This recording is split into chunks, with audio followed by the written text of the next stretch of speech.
haven't gone. No. There we go. That's more like it. Okay, so good evening, ladies and gentlemen. Here we are, the podcast, the Premier League End of Week Premier Review podcast, featuring yours truly, Tony. Today, Apollo is away, so he might catch a hold of us at some point in the show. But welcome, Dave, Neil, and Drew, to the show. Gentlemen, how are you? One at a time. Good. Just keeping an eye on the football and keeping an eye on transfers. So yeah, I'm wondering, Dave, how many eyes are you keeping on it? Because I've struggled, mate. I can't keep up. Chelsea have got so many players. I think it's 32 in 3 windows. Is it? Something like that? Well, you got to have eyes in the back of your head for Chelsea, didn't you? I don't know how you do it. Yeah. You can't even know what players you've got in your squad from 1 minute to the other. I think Literally. The perfect analogy almost is kind of like, I think after Neville said after the first window, he went, it's like Bowley's playing Football Manager and he's getting all of like the trying to just monopolise the wonder kids in Football Manager. It does really feel like that now. So yeah, crazy. It's crazy. Yeah. Neil, how you doing, fella? I'm doing good, mate. I'm doing good, you know. And how are you feeling about this imminent end to the transfer window? Do you know what? I've got the TV on. We've got an hour, 55 minutes left. So while we're on this podcast, I'll be peeping over there to see if Salah is still with us by the end of the show. Hey, you got another week. You got another week. Yeah, I know. We got another week to worry about. No, next Thursday is the end of their transfer window. Wow. We'll see. You boys will be bricking it for a week, bro. I'm telling you. No, seriously, right? If they do offer 200 million, I can see Liverpool say no, and purely because we have no time right now to get anybody else in. Yeah, we obviously haven't planned for this. Yeah, and we've got 55 minutes to get a replacement, which is not going to happen. So I can't see him going. But then again, yeah, it is kind of squeaky bum time when you think about how much money's been offered for the guy. Because, as I said, if we keep him for another season, even if we kept him for 2 seasons from now, whoever comes in from is not going to be offering that sort of money. Yeah, this is a once in lifetime opportunity to get big money off Salah. Wow. So that's we'll all just I have can to say see. is wow. Drew, your hair is looking in decent. He's not wearing a hat. What's going on at the moment? I mean, you right. obviously are the most. I love the way he went. Yeah. I'm jealous because I can't do that, right? Relaxed fella on the planet, knowing that we've already got all the best players, and literally all we need to do is just no, they haven't, because keeping on.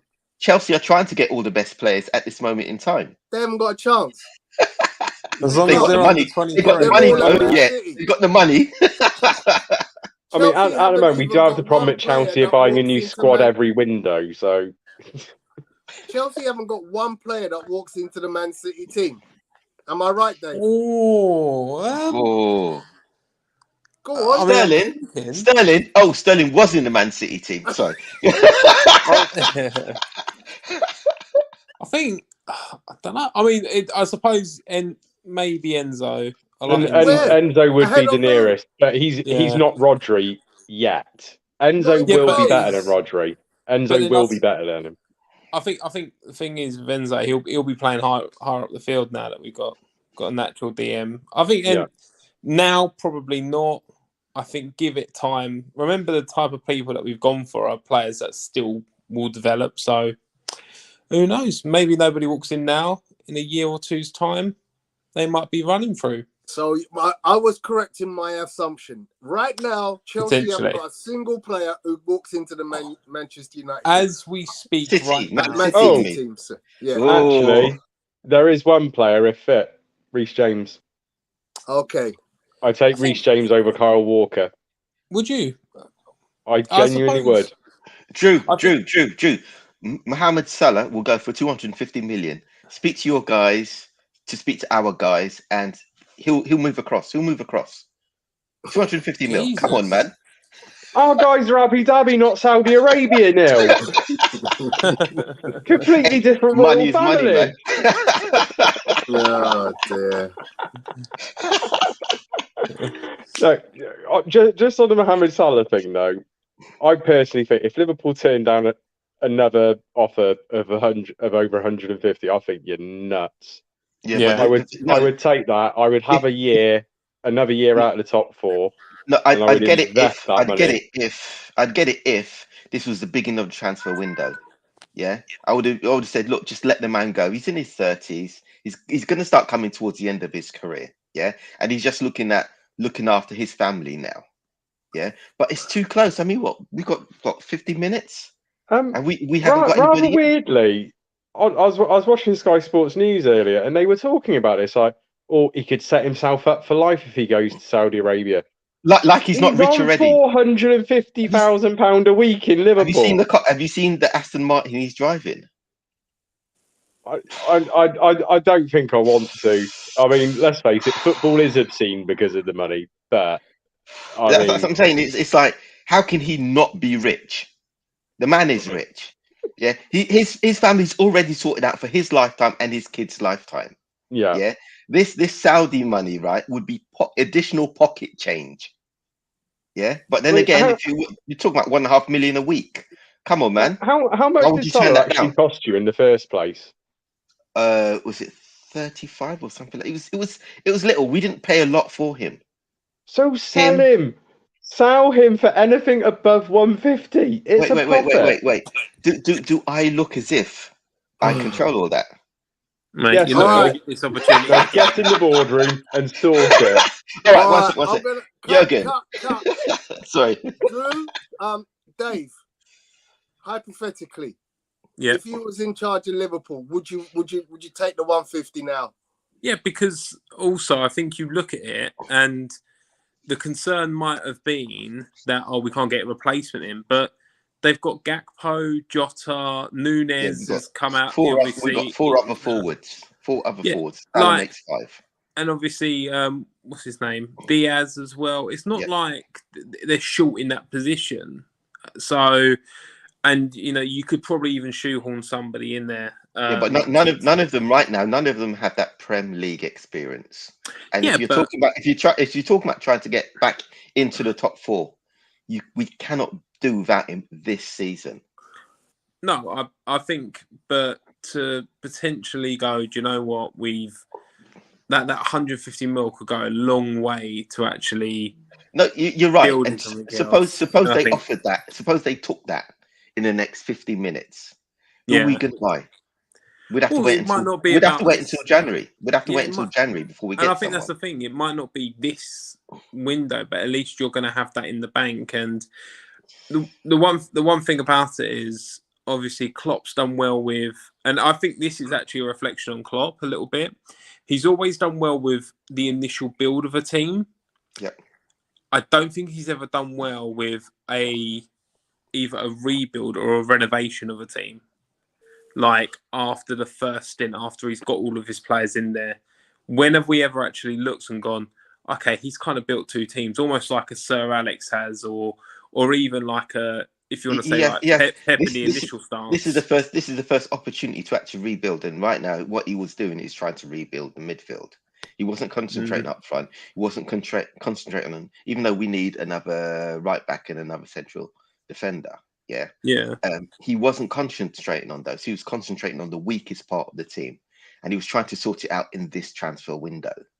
Yeah. He wasn't expecting the Saudis to come back and go, yeah, we'll give you 100, 150 for Salah. He wasn't expecting that. Yeah. It is a bit of a double-edged sword, isn't it? Like you're probably not going to get an offer like this ever again. Definitely not. However, it is a case of going, should we just take the money now and go? No, Bertrand, we haven't. We have not got enough firepower up front to get us through to January. Yeah. All you have to do is make sure you're in the top 6 come January. Yeah. Then you go out, you buy Osimhen or another top quality centre forward, which isn't going to cost you the 200 million. and then you just make sure you finish in the top 5. Because remember, Do you five think? Do you teams think? qualify for the Champions League next year. Yeah. Do you think if we sold Salah for 200 million, do you think we would spend even half of that on another striker? The Well, Americans will take the money, man. They'll take the money. I'm not being funny. You've got someone like, I mean, correct me if I'm wrong, because I might have been out the loop with this one. Look at Is the where's debacle. Neymar? Look at No, Neymar's gone Saudi, and he. yeah, he's got look at the Mbappe could be debacle. like Yeah, but for look at the like. debacle with Caseda and what's his name? I can't remember his name. Romeo or whatever his name is from Lavia, Southampton. yeah. Lavia. Yeah, we had the money, didn't want to spend it, did not want to spend it. So Well, no, if they you want get to spend the money on Well, you have on now. Caicedo. no, they knew. Come on, be serious now. Chelsea had tapped this guy up for what? Well, sorry, spoken to him for a good at least 3 months. Yeah, he was already going to Chelsea. Yeah, there's no way we're going to be able to steal him off that. Yeah, he wasn't coming to Liverpool in the first place. But the fact that we had the money to offer to try and get him shows what the owners are trying to do with the money. They don't really want to spend. They probably felt they were forced into offering that sort of money. But they haven't got. But they don't want to spend it. They might have, but they don't want to spend it. So if they get 200 mil for Salah, they're not going to spend 200 mil on a forward. They won't. But they will have significant investment from like it might not be the full 200 or 150 or whatever, but it's still going to be at least 100 maybe 60. mil. Maybe 60. Maybe Well, 100. right, Maybe 100. 60. They won't Well, spend what- 100. What's Osimhen's buyout clause? 120, isn't it? Sorry. I'll spend 120 So on him. this is an Arsenal show. Tony's getting a little bit jealous This is a that we're Premier not talking League about show, Arsenal. so So yeah, we sorry. kind of got to get off Liverpool and try and give the other 19 teams in the league a chance. I thought this was a Mohamed Salah show. All right, so I've got to get out of this window. Right, It's a bit that of an way we echo. don't get the echo. That was me because I was loading up some content. Cool. So we've established that. Let's get on to the week review then, shall we, gentlemen? Hopefully, I have loaded it up nicely. All of yous can go to the side. So the first game of the weekend last week was Chelsea 3, Luton 0. Dave, give us your quick rundown on that one, if you would be so kind, and how you felt about that.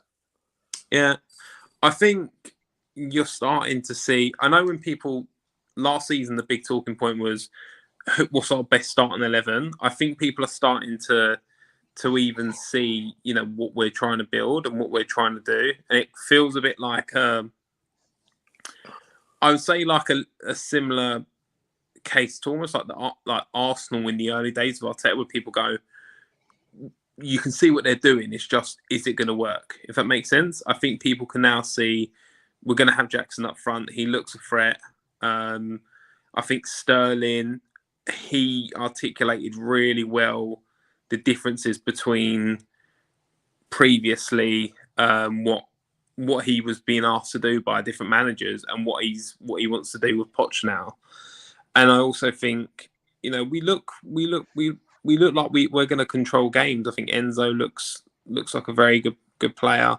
So I think, we've got some good games coming up. In terms of the game against Luton, yeah, I controlled the game for the most part, scored the goals that were needed, and got our dangerous players into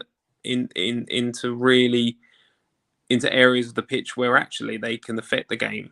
Sterling wasn't doing that all last season. Like in the first 3 games, he's probably done more in terms of from an attacking and threat point than he did all last season. And his goals were last season were very much like tap-ins, etc. We're actually seeing Raheem Sterling run at players in a Chelsea shirt, and if he can keep this link up, if Jackson can keep the link up play, and if these players can fulfill that potential, like Sterling's not even that old. Like he's like 20. I think he's 27, 28. Like he's still got like, it feels like he's been around forever, and it almost feels like he's like a 31, 32-year-old player, but just by how long he's been in the league. But you know what? We can really be a threat this year to I would say, to the top four. As long as we keep playing the way that we're playing, and we just get a bit more, what I would say, just comfortable, just have that starting 11 there, really. But credit to Luton, they tried to come and attempted, but we were just too strong, and I think we're seeing the Poch era kind of begin.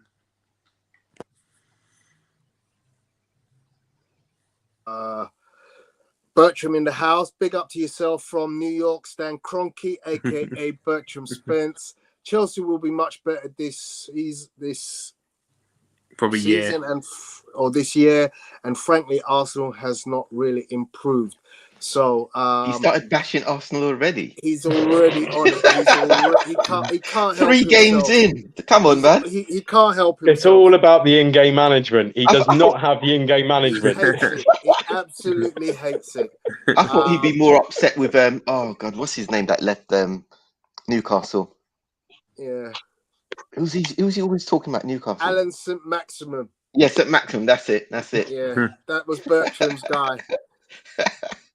Welcome, Andy. Can we do a little sound check? Are you okay? Can we hear you? Yeah, can you hear me? Yeah, we Yeah, can hear you great. loud and clear, mate. Loud Okay, and clear. cool. Excellent. Sorry, How are you, fella? Yeah, I'm good. Sorry, guys. I've got a new phone and I've spent a while setting it up. Okay. You all good though? Yeah, just about, but it don't fit my whole thing. Okay. Give me a minute. Oh, I don't too much know, information. Too much information there. Too much information. Yeah. Wrong type of show. Wrong type of show, mate.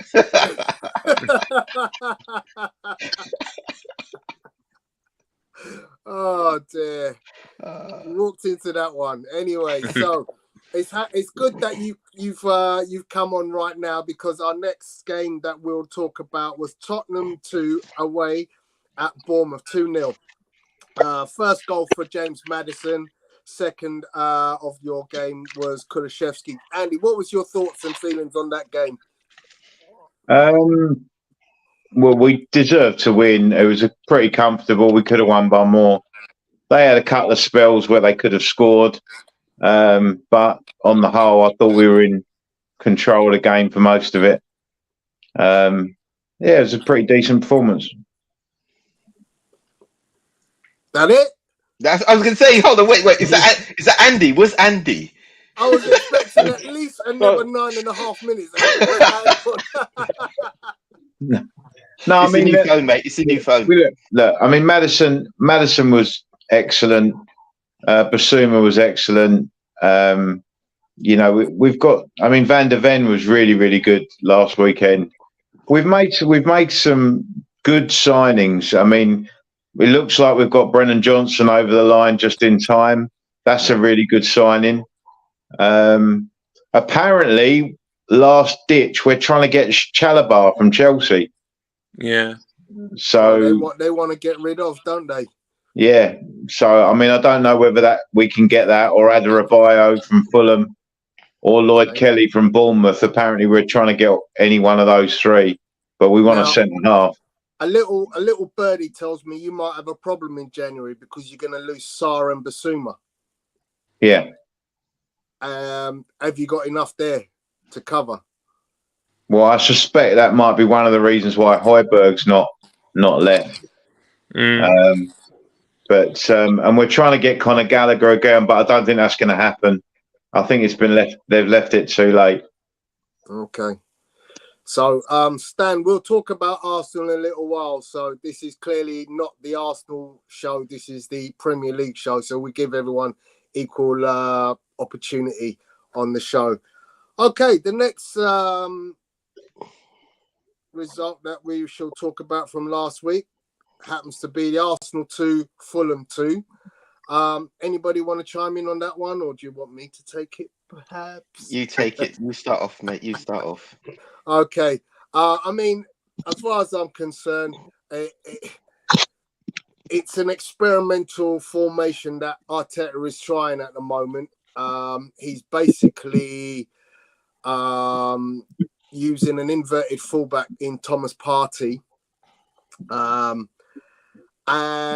immediately from the get-go, there was a positional flaw where we lost possession at the right side of the field. Thomas Partey was all the way up the field or in the wrong place for a right back anyway. Saka played a poor pass back into the back four and laid on a clinical chance for Fulham to score, which they did within the first minute. Arsenal regrouped, came back really well, huffed and puffed in the first half, but ultimately were knocking at the door for the entire 44 remaining minutes of the half without actually getting anywhere too close. But the good thing that I noticed about Arteta at half time was he was willing to make a change at half time, which is something a lot of fans, especially my man Bertram Spence, Stan Kroenke, always says Arteta's bad at in-game management. Well, he managed to do a half-time change, which had an immediate impact in bringing on Eddie Nketiah. And Eddie was responsible for winning us our equalising goal, which was a penalty taken by Bukayo Saka. And then his second introduction was Pablo Vieira, who was instrumental in creating the second goal for Arsenal, which was taken nicely by Eddie Nketiah himself. So 2 inspirational substitutions in Vieira and Nketiah, both impacted the game really well. Then we had a sending off. I don't think that the referee had much choice in the matter, to be honest. Second bookable offence.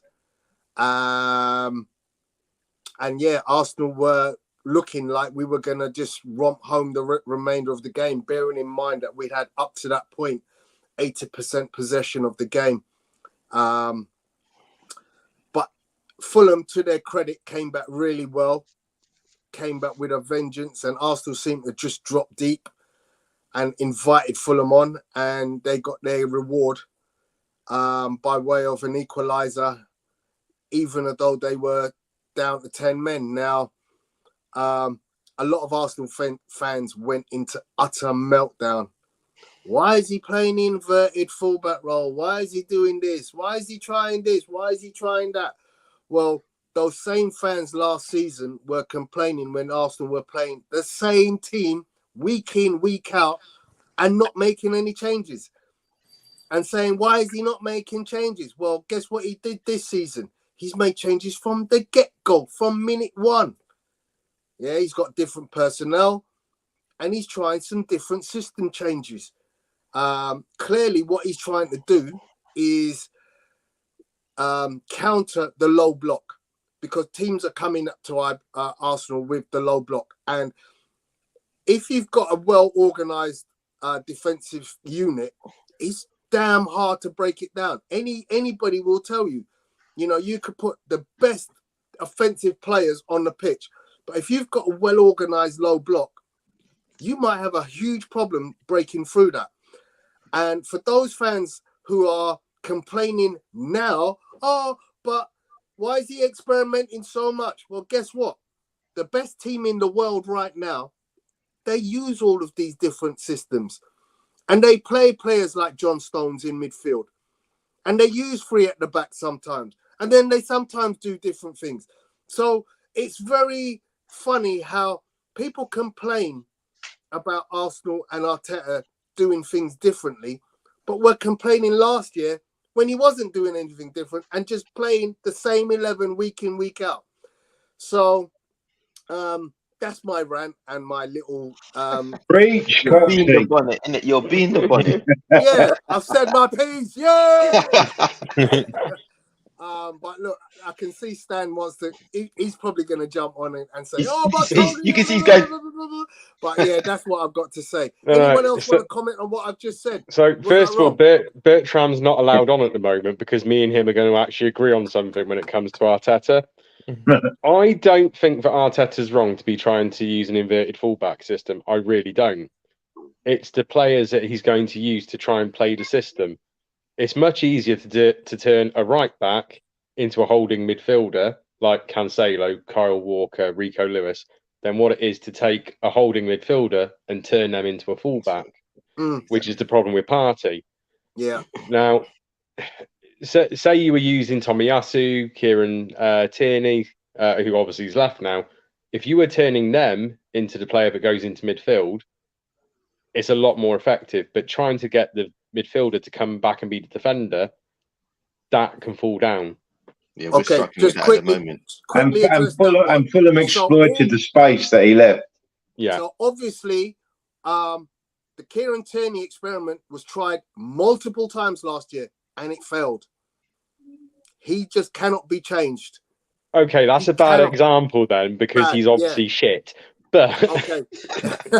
I'm kind of figuring that what Arteta was trying to do at the start of the season was to have Zinchenko on one side and Jurrien Timber on the other side. Yeah. Jurrien Timber, because Zinchenko was out injured, had to move over to the left. And clearly, to this day, Arsenal don't have a right back capable. So we obviously last season used Ben White. Ben White's a good player, but let's not try to, create something out of something that is not what it's not fit for purpose, is what I'm trying to make out. Ben White is a great centre defender who can play right back. But for him to be that midfield player like Zinchenko on the opposite side, that's not his game. We saw that all of last season. He can't operate like that. Now, Arteta clearly hasn't got the personnel he needs to have the two players on each side doing that job. So what he's had to do is ask, Thomas, can you do me a job? And it's failed for a little bit. But when Arsenal are pressing and are in their full pelt going forward, it works. Because Thomas Partey doesn't have to cover a right back role. He's now the centre defender and he's able to join up upfield. But when it goes back the other way, that's when we have a problem. So that's that one. Hang on, let me get Bertram in because. Can I just ask though, what is going on with Gabriel? Why is he on the bench? We don't know. Is the honest answer. Has he had a falling out? Has he had a falling out with Arteta? It's very possible. It's very possible. Because last season, Saliba and Gabriel were one of the best partnerships in the league. Absolutely. And so it makes no sense to me what's going on.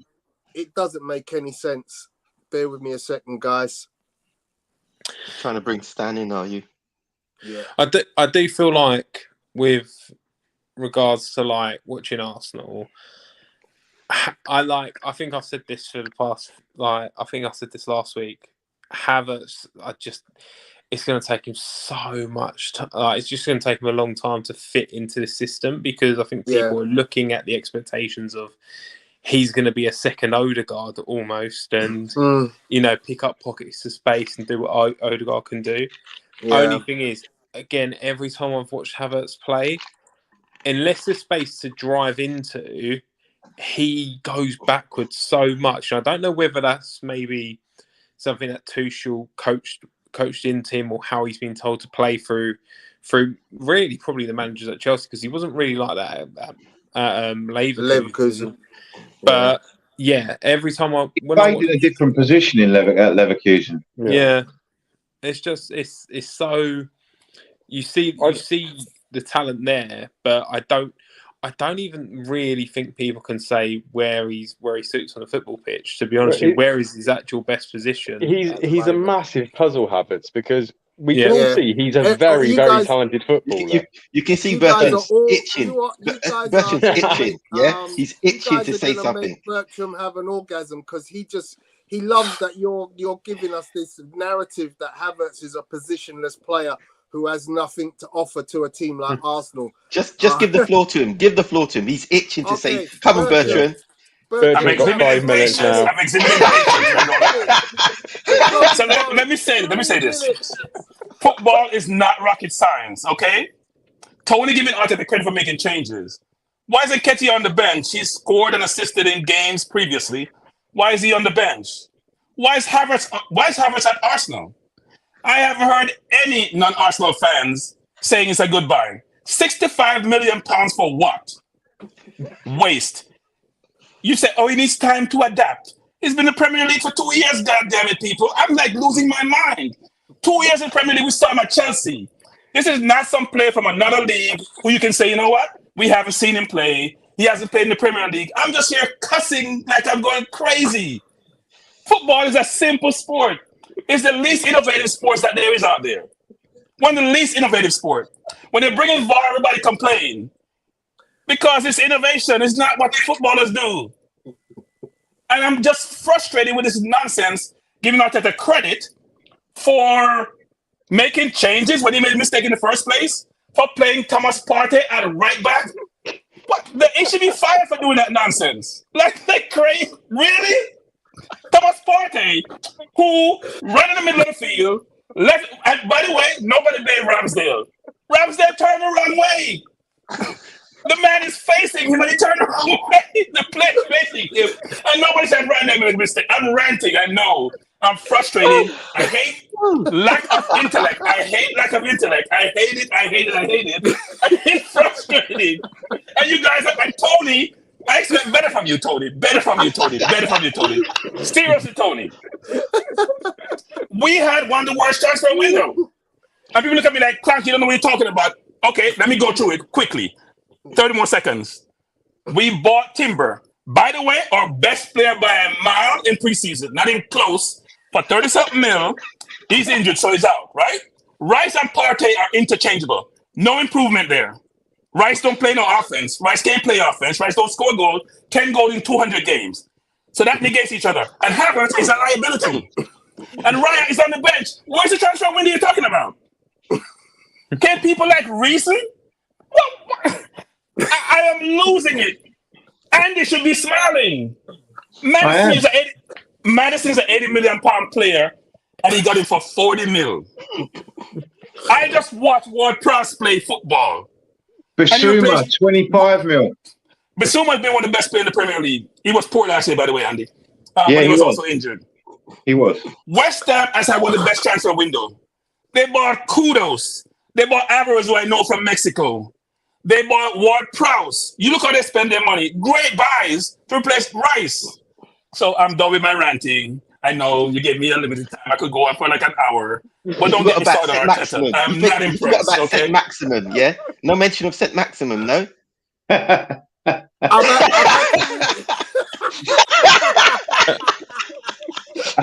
had to mute you. You're on mute. You can't talk. 3 minutes. Okay. I did it for. I bring myself for a reason. I can cuss myself. By the way, Neil, he's the only player that has destroyed Man City in a game. Only player. Yeah. Only player. Anyway, I'm done writing. Back to the floor. Back to the commentary. I will say this though, in terms of like managers, sometimes like with the whole like Partey situation playing right back, sometimes managers almost put something out there tactically and go, "You're going to win or lose by my decisions." We saw it. One of the big things that like previously when we saw it was probably the Champions League final with City and Chelsea, where Pep didn't play a holding midfielder and he thought, "Oh, do you know what? We're going to do this my way," and people are going to come at me and go, "What a great tactical decision it was to not play it." And I feel like sometimes managers just get in their own heads a little bit. Yeah. Let me say, Pep got lucky last against Inter. Pep got lucky last against Inter. Otherwise, he's still struggling with the Champions League. Possession. We dominated the game. And Lukaku helped you. Remember that. Lukaku saved the helped goal everyone that he doesn't play for. Well, yeah, no problem for another season. Okay, so guys, I'm going to finish the Arsenal. Just to pick up on something that Bertram said, though, could I just point out that we got Maddison, Bissouma, Sarr, and Bentancur for less than Arsenal played for Declan Rice. For a holding midfielder that doesn't score goals. Let me repeat that. A holding midfielder. This is not a panic buy like Casemiro for Man U. It's a strategic buy. And he's taking Partey's place, and Partey's a better player than Rice, by the way. Just saying. Ooh. Okay. So it's just happened guys, again, so I actually agree with Bertram on that one as well. Okay, so I guys, don't get Rice. I'm going to finish this off by just reading what Emerson. Welcome, Emerson, by the way, to the chat. Nketiah took a knock after the Crystal Palace game and was on the bench for the Fulham match. Nothing was said before or after the match. And breaking news: Lokonga has joined Luton. Okay. Quickly scan back. Big up to 18 in the place. And hello, Cam, because we haven't welcomed you into the chat. Cam was also our first commenter this afternoon. I wonder if Jesus will start. I seem to remember him starting against Leeds after injury last season when I wasn't quite sure if he would. Okay, so we'll move on. The results from last weekend. Brentford against Crystal Palace. Anyone want to give me some feedback on what they thought about that result? One goal by Shady for Brentford, equalised by Anderson for Palace. It was the most dour game of the weekend, quite frankly. Okay, we'll go no further. So bad nobody wanted to comment. Yeah. Honestly, I got up during Match of the Day to go make a cup of tea and then forgot I was watching Match of the Day. Have been worse The only thing I say is they've got the correct score. Could it be any worse than Everton versus Wolves, though? Oh, God, yeah. That was the worst game of the weekend for me. It was terrible, but I was happy at the same time. But Yeah, give the I'm keepers a happy bit that of Everton showcase. lose Showcase the anytime. keepers, please, because Sarr pulled off an unreal save, and even Pickford showed out a little bit as well. Yeah, but Pickford saved two with his face. He literally used his face. I don't think he knew nothing about it. He just walked into it. His face is part of his defense, Drew. There's some people said he looked better after he got hit in the face twice.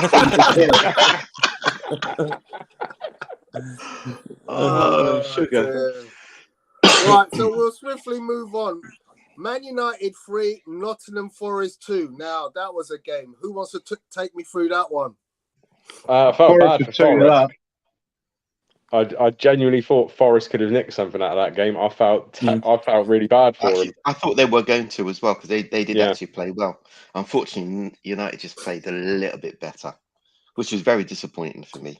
Was there a red card there as well, wasn't it? United got a fortunate VAR call as well. Yeah. Yeah, Worrell got sent off on the 67th minute. Yeah. I'm pretty sure, was it... I'm just trying to recall back now. Was it a Stonewall red or was it we've given a red, but I'm pretty sure, wasn't there a covering player, but they said it was like a last man call? The covering player would have been able to get there. Yeah. And I feel like they got done dirty a bit. I remember, yeah. Possibly. I think, to be fair, the covering player was coming from the side, whereas the guy going through was straight through on goal. I think if you give it as a foul, I think it's a red card, to be fair. But it was close. But I think red card was probably the correct decision. Unfortunately, Andy, it was Man United, so it was not a red card. It should have been a yellow. It was at Old Trafford. So what more can you say? Well, yeah, they should have sent another man off just for good measure, really. Yeah. I'm sure Forest could have had a penalty as well at some point that wasn't given. Yeah, literally 2 minutes after. Yeah. So there's a big game this weekend. Arsenal playing Manchester United. Based on what you saw from United, who would you say? You know, they had Mason Mount out, they had Luke Shaw out, they had Højbjerg out, Holland out. Sorry, Højland out. Obviously, Bruno's going to be influential in the game, but who else would you say is causing Arsenal problems this weekend? Well, so far you both look terrible defensively, so I'm going to go for a 0-0. I see both sides scoring. Yeah. But I see Arsenal winning the game. I mean, we beat United 2-0. We beat United 2-0 a couple of weeks ago, and they weren't very good. I mean, they could have taken the lead, but once we got ahead, United didn't really offer anything. And I just think that Arsenal will be too strong, but Arsenal haven't looked great themselves. But I expect Arsenal to turn up this weekend and get the result. Hopefully they don't, obviously, but I suspect that Arsenal will. I think if United actually game plan, Fernandes should have scored against you, shouldn't he? He missed. Yeah, that's what I said. You could score even in your sleep, Andy. I said United could have gone ahead, and it might have been a different game. But once we went ahead, we were in pretty much control of that game. Well, we should win, but our biggest deficit is our manager. So it all depends on what decision the managers make. Our biggest deficit is our manager by my countryman. Yeah, all right, moving on just quick swiftly. Big up to Kirk in the place. Tony shutting Bertram down quick. I know this. It's okay. Yeah. Because otherwise it becomes the Bertram show. So I can't have that. I'm not having that. So then we go Brighton 1, West Ham 3. Now this was a great result. That was a shock. It was West Ham. Yeah, it's a great result. Brighton had 80% possession and lost 3-1. Possession isn't everything, is it? No, it's not. I know. I always say it. Can we just point out though? I genuinely think, yes, bad result for Brighton last weekend, but I think Brighton might have got the best signing of the transfer window on loan with Ansu Fati. I think that is an absolute. I don't know how they managed that. How the hell did they manage that? Because Postecoglou turned him down. Postecoglou didn't want him. Oh, here we go. Wow. Andy, I thought you went in for him, but you didn't get him. We didn't go. No, Levy went in for him, but Postecoglou didn't want him. When you say Levy went in for him, Levy asked how much. They said £5. He went. Oh, well, they wanted us to pay his wages, and Levy wouldn't pay nearly 300 grand a week. He wasn't going to do it. He wasn't going to pay Fati more than he was paying Kane, was he? It's just it was never going to happen. Wow.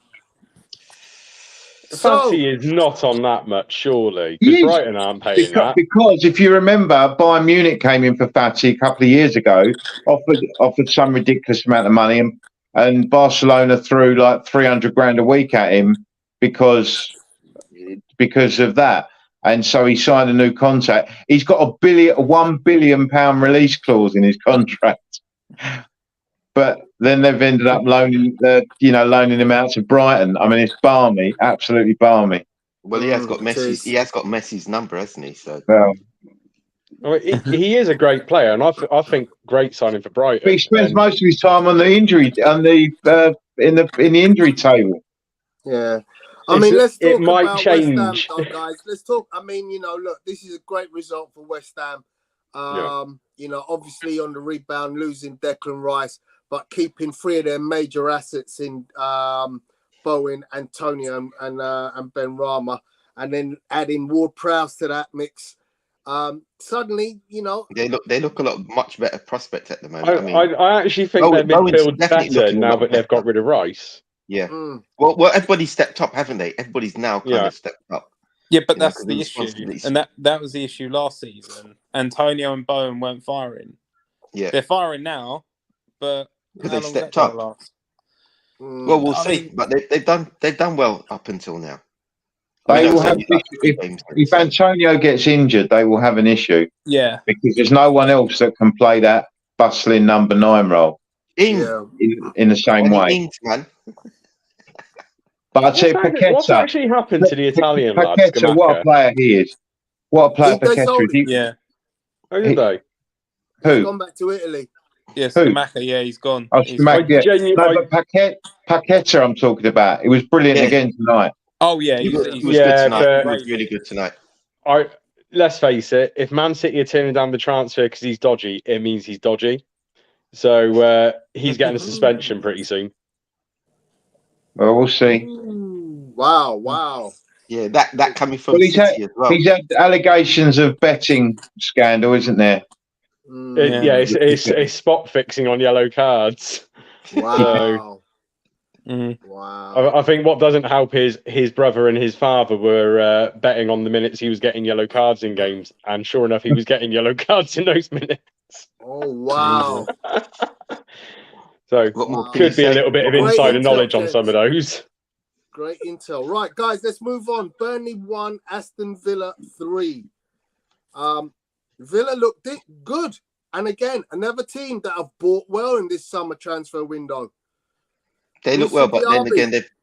again, to be honest, I think when you look at Burnley, Sheffield United, Luton, and Everton, that's the battle of the bottom four. So for me, it's kind of hard to make a comment on that until they play much stronger opposition. Mm.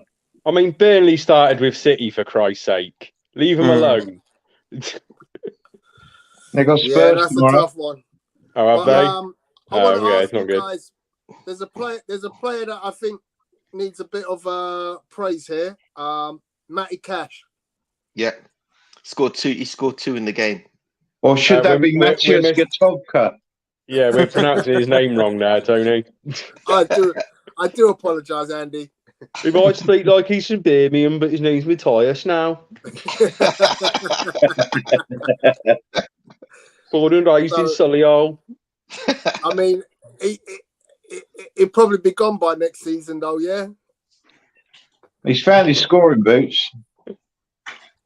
But he's got a bizarre record of scoring against Burnley, though. I think that was his 6th goal in total against Burnley in his career.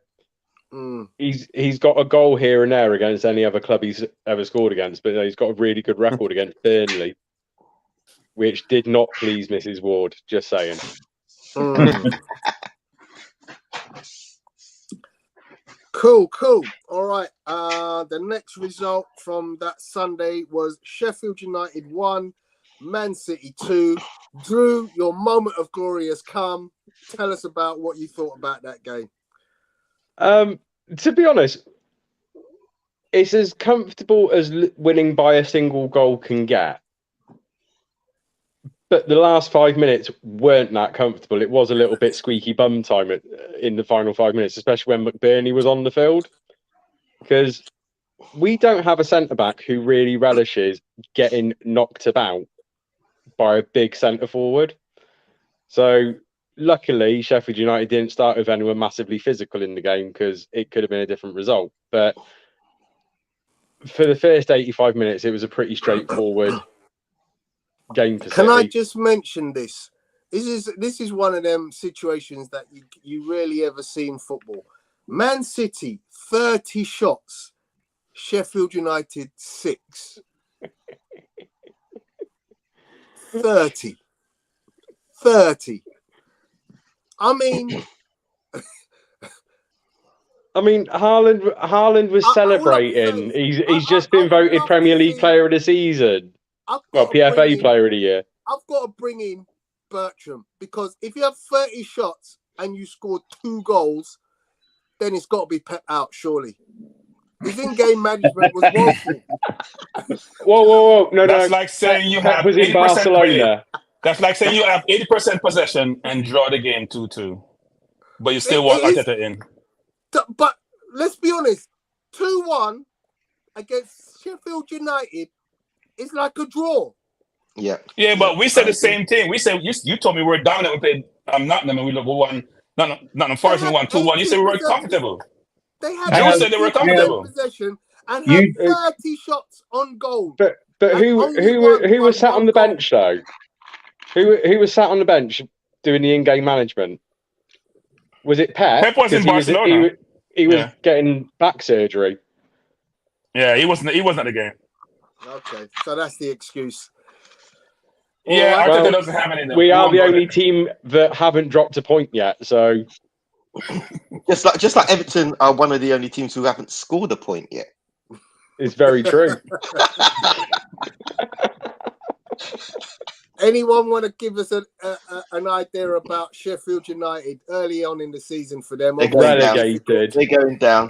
The only thing that stops them from going down bottom is the fact that Everton. Luton Everton. Everton. Are we genuinely going for Everton and going down below Luton? Look, listen, I work with a guy who's got an Everton season ticket. Yeah. And I give it to poor him fella. every week about them not scoring goals, not getting any points. Right. I'm enjoying this while it lasts. Yeah. They've just bought Beto, though, haven't they? Yeah. Oh, did you see his miss yesterday? Yeah, Guys, but he look at played, the he goal, he played went off quite to the well. left. Yeah, no, he played well, but that miss before he scored that goal, yeah, that was bad. That was bad, and that just showed how Everton are in front of goal at this moment in time. The But he three scored. teams that came But up are the three teams then- going down. But they were I playing. think They were that might playing. be inspired by, though, for Everton. I think Beto might get Yeah, but enough, come on. like 10 goals or something, and that might be enough to keep them up. Yeah, but come on, man. They I were still playing the think mighty Burnley will stay Doncaster, up right? above them. You I've reckon still so? got faith in Burnley. I'm not sure. To be honest, it's too early to say. To be I honest, I wouldn't mind that as long as it starts after tomorrow. I hope they dick you, quite frankly. wow, It wow. made my weekend more That type bearable. of show. That type of show, huh? Innit? Wow. What, he's got a new phone. He's got a He's putting it in the wrong hole, but you're okay. Say no more, say no more, you know? All right, so let's move on to the game of the weekend, which was Newcastle at home to Liverpool on Sunday. Anthony Gordon scored for Newcastle in the 25th. Boo. Virgil van Dijk gets sent off. Sorry. Oh, That was a go on. great game. It was a great game. It was a great game. Well, great It result. was a great game. No. To be honest, right? Before Virgil van Dijk got sent off, I'll be honest, TAA should have got sent off. He should have been sent off, but he wasn't, and that just showed that our luck had changed in the game. But we didn't look like we were going to score until we went down to 10 men. This is the second week we've gone down to 10 men and won a game. Yeah, when we had 11 men, we drew against Chelsea. Yeah, this, you know, maybe we've got this thing about going down to 10 men, having a man sent off and winning the game. That might be our pattern this season. We'll have nobody left by halfway through the season because everybody will be sitting on the bench, you know. But you know, no, but it was a good result for us. You got the McAllister red card rescinded, didn't you? Yeah. But during the game he was off. We were down to 10 men. Yeah, but Núñez.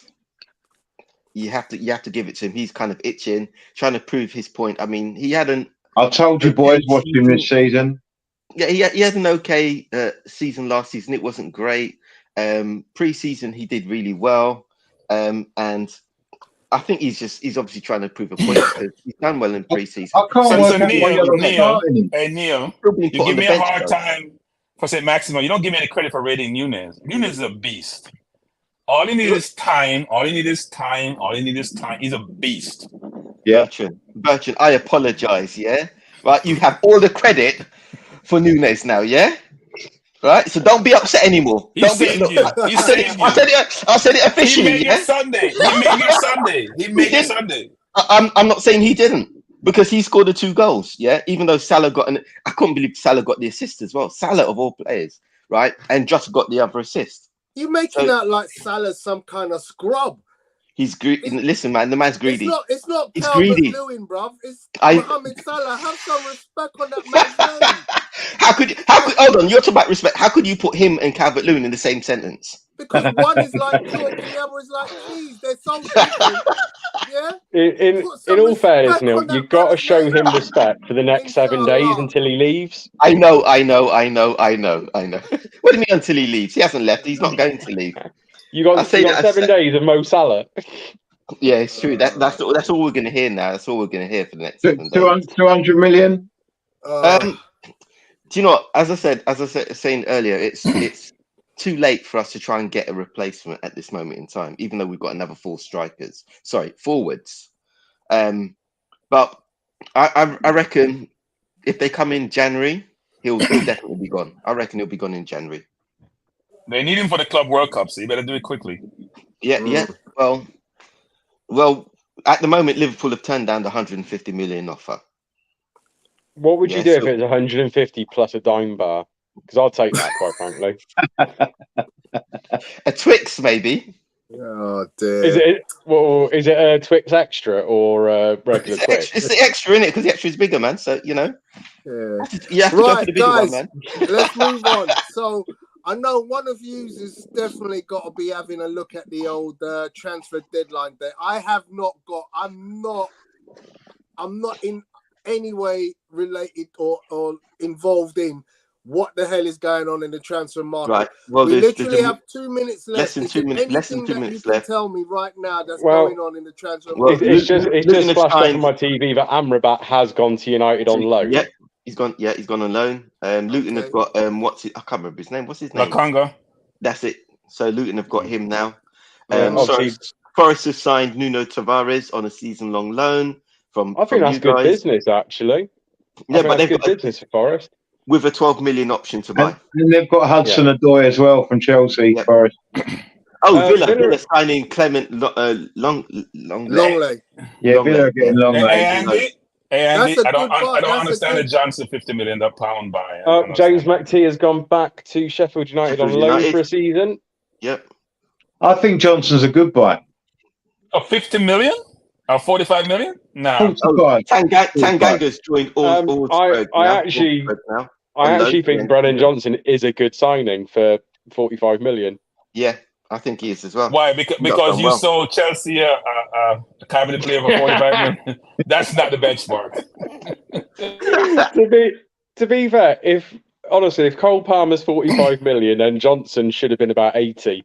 But Okay, guys, I'm gonna have a little game in between now and the predictions part of the show. So I'm gonna go around each of you one at a time, and I want you to give me the buy of the summer and the worst buy of the summer. Yeah, I'm gonna give you 10 seconds to think about that. have we got to do it for our club or for any teams? Okay, right. I'm gonna start with Drew. Go ahead. Kovacic for 25 million and somehow fleecing Chelsea for Cole Palmer the other way. Wow, really? Kovacic, the buy of the summer for 25 value for million. money, perfect signing. Okay. Value for money. Neil. So I can never say damn it. Solovic is going to be our buy for the season. So Bosley. Yeah, that's the one. Yeah, he's our buy. He's for a the wonderful season. player. Yeah, he's great. He's great. I can only say our worst moment is going for Caicedo, knowing that we weren't going to get him in the first place. Okay, I'm going to open this up. I want you to think about the entire league. So don't think just my own team. So if you think another team had a better buy, give me that. So Drew, let me open that up for you. Any player in any team in this summer transfer, the best and the worst in the Premier League. Right, in the whole of the Premier League, best value by McAllister for Liverpool. Yeah. Worst value by, and I'm sorry about this, Arsenal fans, I genuinely think Declan Rice for over 100 million. Fine, I'm happy to live with that. Neil, on the same basis, what are your thoughts? Do you know? I'm gonna have to agree with Drew. I can't think of anyone worse than Declan Rice, to be honest. That's a lot of money. A lot of money for and West Ham were laughing when they sold him. Yeah. Is 100 million really a lot of money now in today's market? Remember, to be honest, that Chelsea have just took the £1 billion. Do you know how much a billion is? To be honest, no. A billion is. Yeah, it's not a lot. It's not a lot of money when you look at what players are going for nowadays, because the average player now is going for like 67 mil. You know, we're not in the Trevor Francis days where we can get a 1 million buy here and there. we're in these times, decadent times. The thing is that makes Declan Rice a bad signing, though, is Declan Rice. Yeah, he's a very good defensive midfielder, but are we going to put him above someone like Rodri?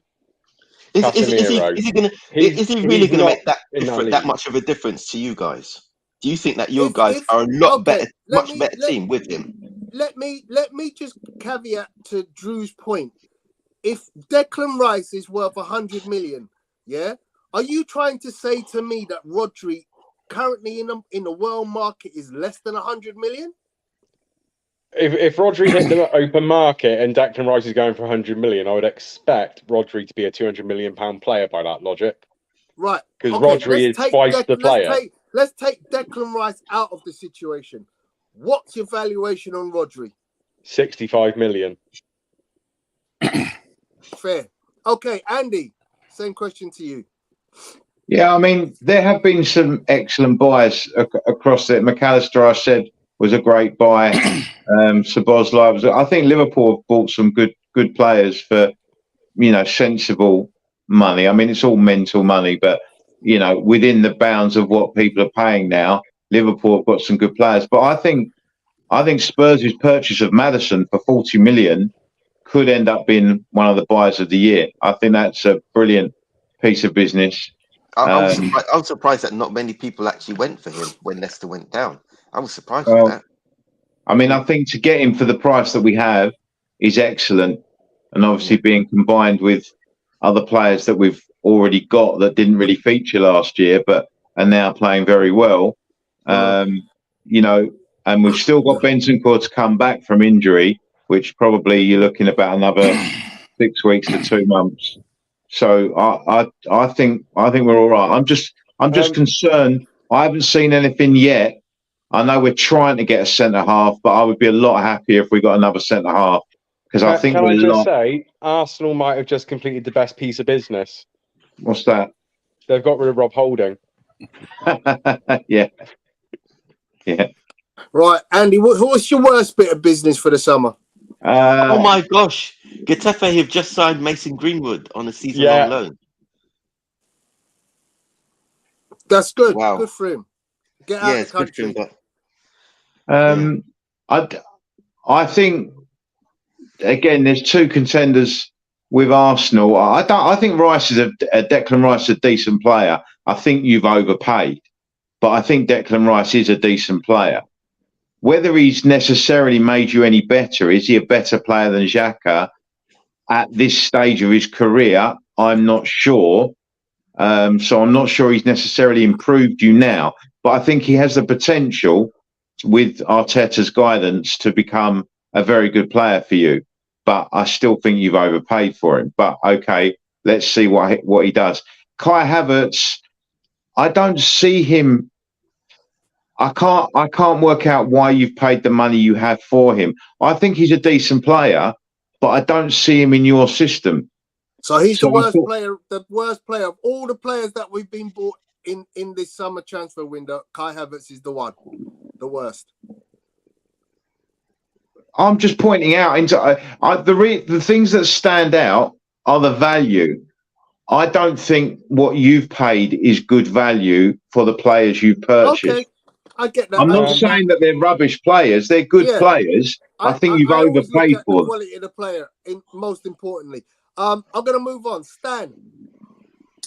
So what Andy's talking about is value for money, right? Mm-hmm. And I will give you, there's about 6 or 7 people in the Premier League this year that are value for money. Can't give you one. Maddison, McAllister, Timber, Kudos, Ward-Prowse. And then you have a couple of loans in Raya, who's to buy, and Fati. Those are premier acquisition, value for money. Lack of value for money, Havertz, number 1, and Mount are tied, both from Chelsea. And then Johnson and Rice. I don't think I watched Johnson a lot for Nottingham Forest. He's not a 45 million. I like Palmer, by the way, Drew. So we'll see if he's worth the 45 million. I don't think Johnson's 45 million. You've not had to watch him for the past 3 seasons. He doesn't get to Andy's team. He doesn't get to play except 75th, 80 minutes. He doesn't get out Kulusevski. He doesn't get out your captain. So where's he going to play? Cool. Gents, we're going to move on very quickly. So, can I just add one thing? Sorry. Liverpool have just announced another contender for the best signing of the window with Gravenberch. Yeah. We just over the line now. That is a hell of a signing. So you should thank the Saudis, Neil, for giving you the money for Henderson and for what's his name that played CDM for you. I was surprised that we got as much as, was it 12 million for Henderson? I thought that was a lot of money, man. I'm surprised that Henderson's still in the England team. So No, I'm surprised that Maguire is in the England team. I'm not surprised. yeah, He's a hypocrite. that's never going to shock me. He's a hypocrite, and my man doesn't lie. He's a hypocrite. He's a hypocrite. No, I'm starting to lose faith in Southgate, to be honest. Maguire must have photographic evidence of Southgate's infidelity. He has, because realistically, when Southgate first took over, he gave a lot of the youth their first time opportunities, and he was doing well by going with the youth. He didn't follow the same sort of format that when you look at a lot of the old managers, they had their favourites, and whether their favourites were playing well or not, they played them. Southgate just came in and he just played players on form. Yeah, he didn't have his favourites, but all of a sudden, players like Maguire, how many minutes has he played for United this season? Maguire, Pickford, he has a bunch of players as favourites. Exactly. And he plays should them. not be in that England team. He should not be. Calvin Phillips should not be. He can't even get close to the City team. I'm surprised Sterling wasn't in the squad. Yeah, He's been brilliant at the beginning of this season. Sterling and Ward-Prowse should be massively angry right now. But Southgate clearly is not picking players on form. He's picking them for a reason, but form is not the reason why he's picking those players. To be fair to Maguire, he's not let England down. He's been poor for United, but he's played all right for England, Maguire. Yeah, but you know But Andy, you can't justify picking him, Andy. You can't justify picking him. You can't. Yeah, you're not playing for your club team. I agree. If he's not playing, right. So I agree. I agree. He's not going to be match fit. I get that. I agree with you, but he hasn't ever let England down, Maguire. He's not been great for his club, but he's always represented England quite well. So I can understand why. I can understand why Southgate's picked him, but I do agree with you that he doesn't really deserve to be picked. He's picked him for. He says he's picked him for the experience. That's what we've left Pickford in the team though, and Pickford is erratic for England at best. Well, Ramsdale's in the player in the team of the season, right? But Pickford's been pretty good for England as well, I think. He has been good, but Ramsdale is in the team of this Premier League team of the season, isn't he? And he can't get a look in. Even though Ramsdale is an error walking, but that's another story. Right, let's move on, gentlemen, from England. Let's get this show wrapped up so that we can not be here at midnight. The transfer window is officially now over. I'm sure there are a couple of deals. It's not over. It's not over for us. It's not over for us. You know what I don't understand, guys? You know what I don't understand? They still wait for a fax. Like, who the hell? Who uses a fax? Who uses a fax? Who the hell? It's the FA. They're still stuck in the 80s. No, it's England. It's England. It's England. It's England. They still don't want to use VAR. It's England. It's not. You still don't know how to use VAR, so it's England. The World Cup has no problem with VAR, but England has problem with VAR. I don't get it. Let's not be insulting England for being backwards. I found out the other day that 50 states in America don't use chip and pin machines. Oh, this is true. What is that about? Yes, what's a chip and pin machine?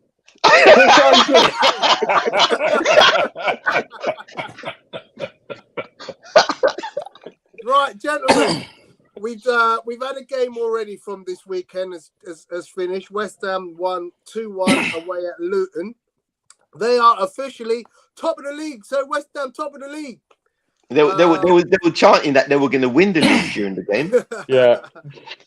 They're massive bellends wherever they go. By the way, I think they had a very good window.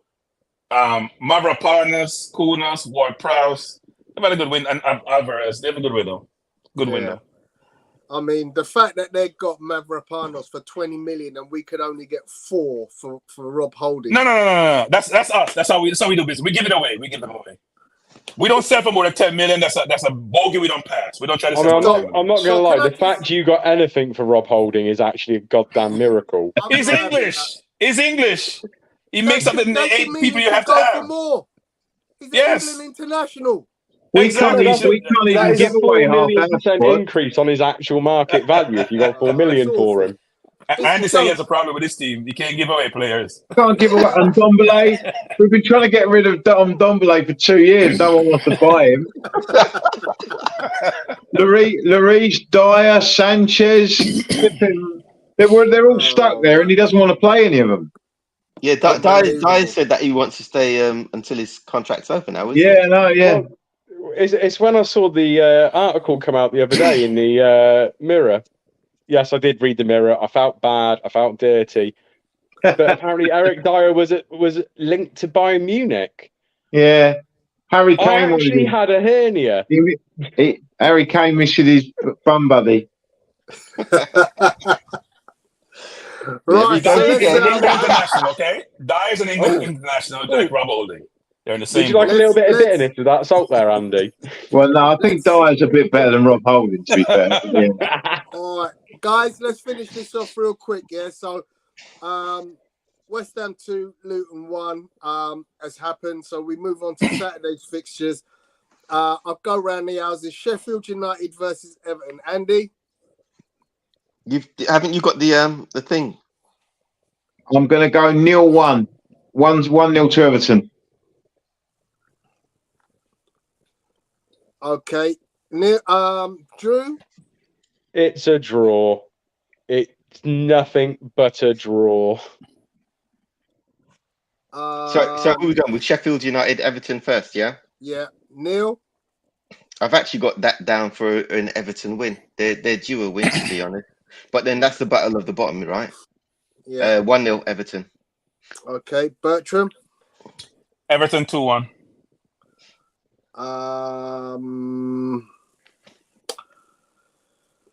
I'm gonna shock you and actually predict Sheffield United to win that one 2-1.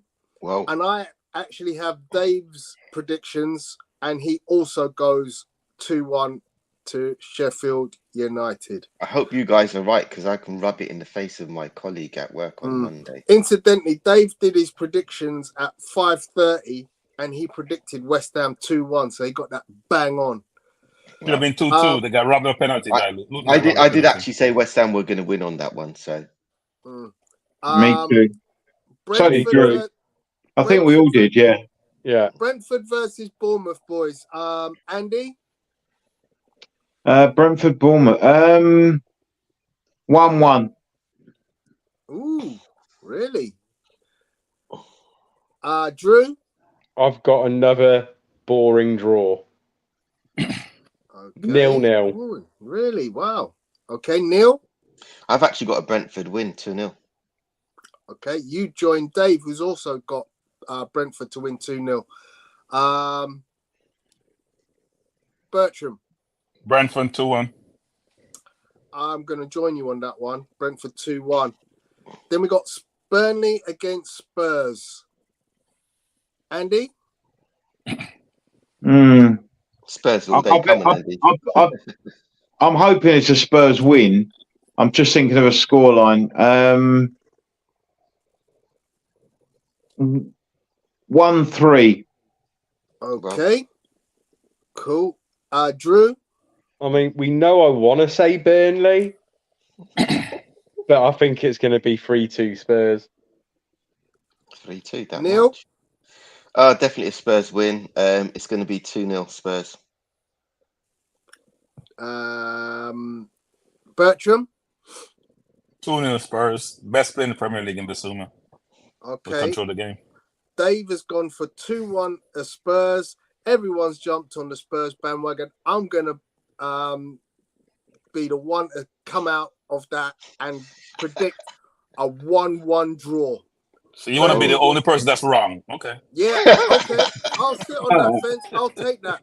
I wouldn't be shocked if it was a draw. I just obviously hope Spurs win. Just know that I am currently sitting top of the league, yeah? I am top of the league. Anyway, Chelsea at home to Nottingham Forest. Andy? Chelsea. 2-1. Okay. Drew? I mean, literally, which Chelsea's turning up? Is it the A, B, C, or D team? They are better than Nottingham Forest. I mean, Chelsea are going to win. Just to put it out there, but I think it'd be 2-0 Chelsea. Okay, that's the same result that Dave has predicted. Neil? Chelsea 2-1. I mean, Forest have obviously now got rid of or sold Brennan Johnson, so can't see them scoring, to be honest. Okay, 2-1 for you, Bertram. 3-1. 3-1 3-1. Chelsea. Neil, they have Okay. Alanga and they have the big forward. They have scores though. Yeah. Yeah, scores, but I just don't see them winning that game. I'm gonna predict 3-1 to Chelsea as well. The next game is Man City against Fulham. Andy. Man City win. I'm just thinking of a scoreline. I could see. I just don't see City being very fluid at the moment. I think they're strong enough to win football matches. I might go 2-1 here. Okay. Drew? It's obviously Pep's still not back on the bench tomorrow, so we'll win. I'm going to go 2-0. So Okay. it's not going to be the most fluid performance. Okay. Neil? City win 1-0. Wow. That also reflects what Dave has predicted. 1-0 for Man City. Bertram? I have to laugh. City 3-0. I'm not sure what good. City's at home, for Christ's sake.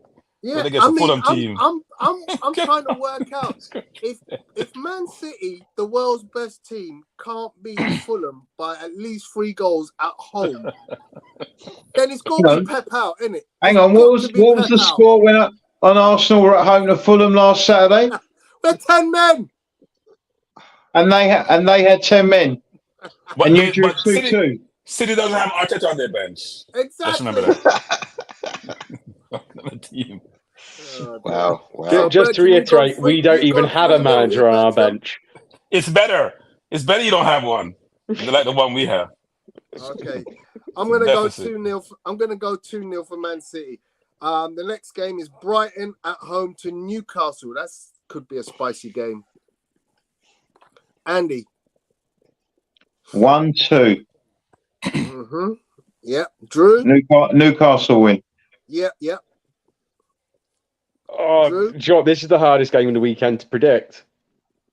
It could be a thumping either way, but I think it's going to be a 2-2 draw.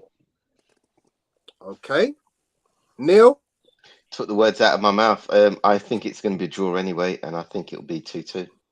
Okay. Dave has gone for a 2-3, 3-2 to Newcastle. Bertram? I'm going to go 2-2 also. Okay. That looks like a good fence to sit on, to be honest. That 2-2 fence. I'm going to join you. We've got some real symmetry in the scores this week. They're going for Desmond. Okay, that brings us on to Sunday's games. Crystal Palace at home to Wolves. Andy.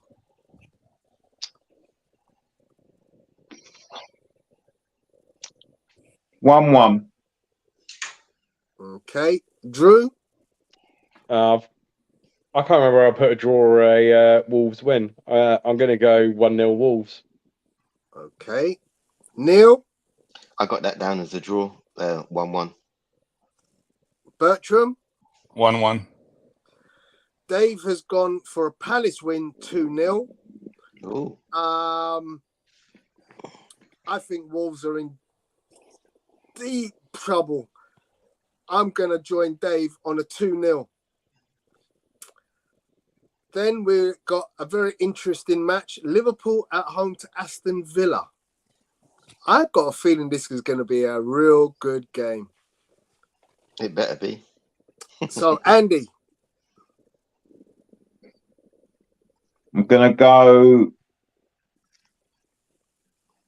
3-1 Liverpool. Oh. Wow. Okay. Drew. Sorry, Neil. I've got 3-1 Aston Villa. Okay, that's all right. You don't need to apologise. Hope City lose, but anyway, go on.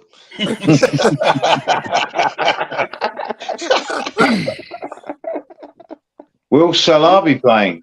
Neil.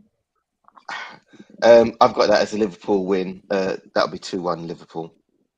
And Okay. Salah will be playing. Bertram? In the Middle East. 3-2 Liverpool. 3-2 Liverpool. Dave has gone for 2-0 Liverpool. This is a tough one. Can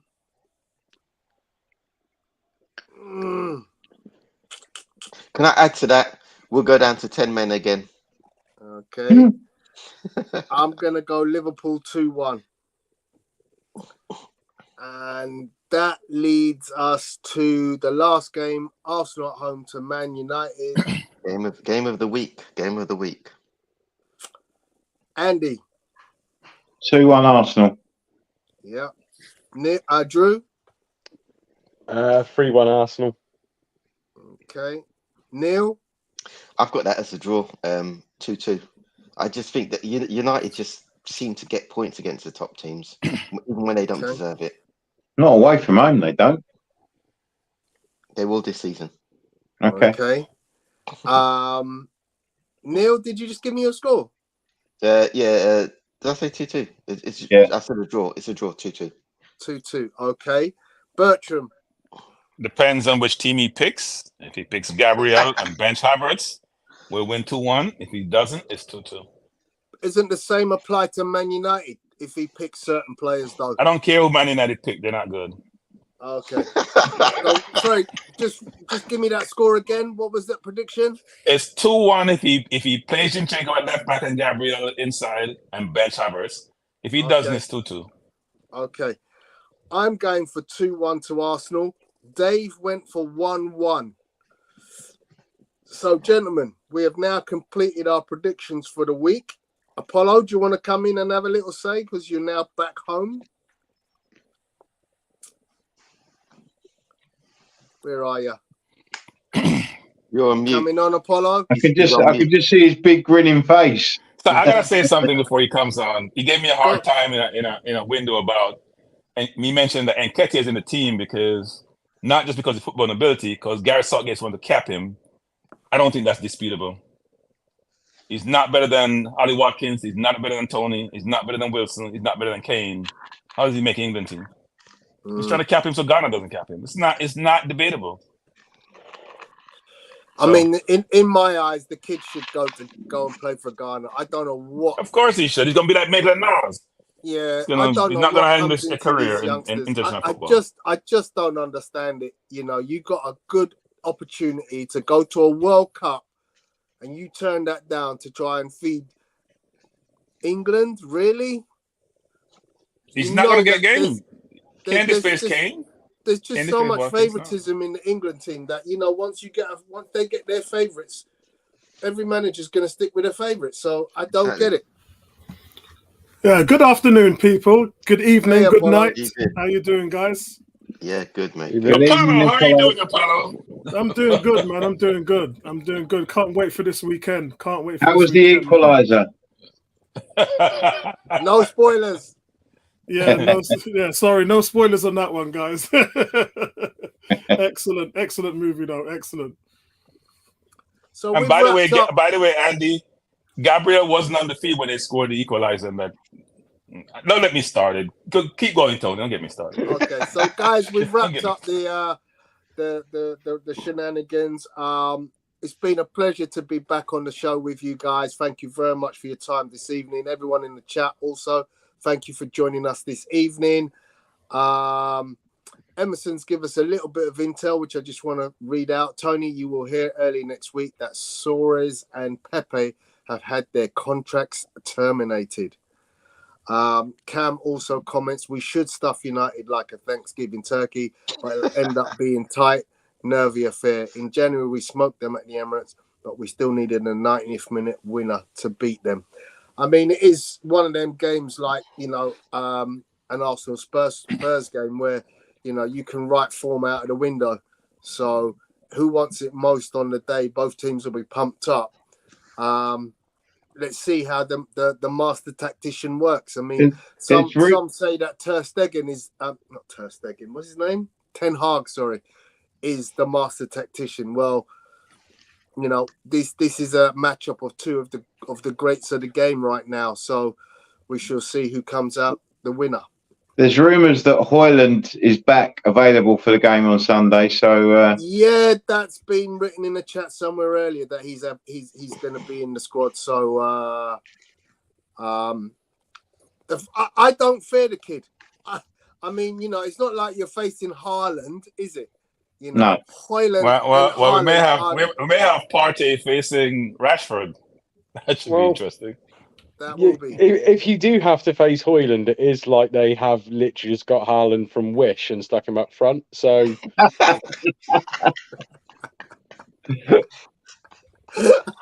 Wow.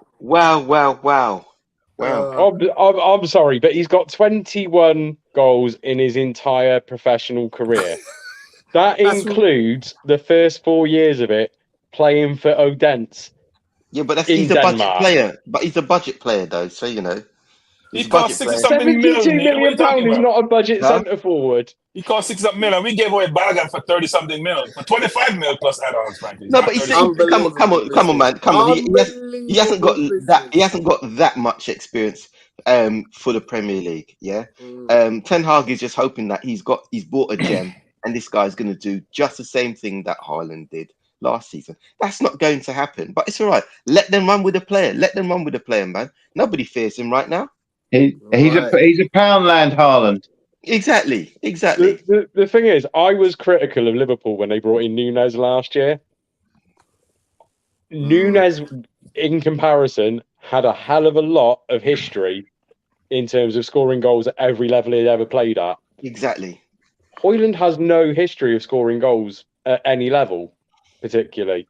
They've taken a punt. United have just taken a punt. Yeah, and because his name sounds similar to Haaland, they think, you know, we're going to cause a lot of fear in the Premier League teams, with the Premier League teams. That's not going to happen. But, you know, if they want to think that, let them think that. Let them run with that idea, man. It's cool.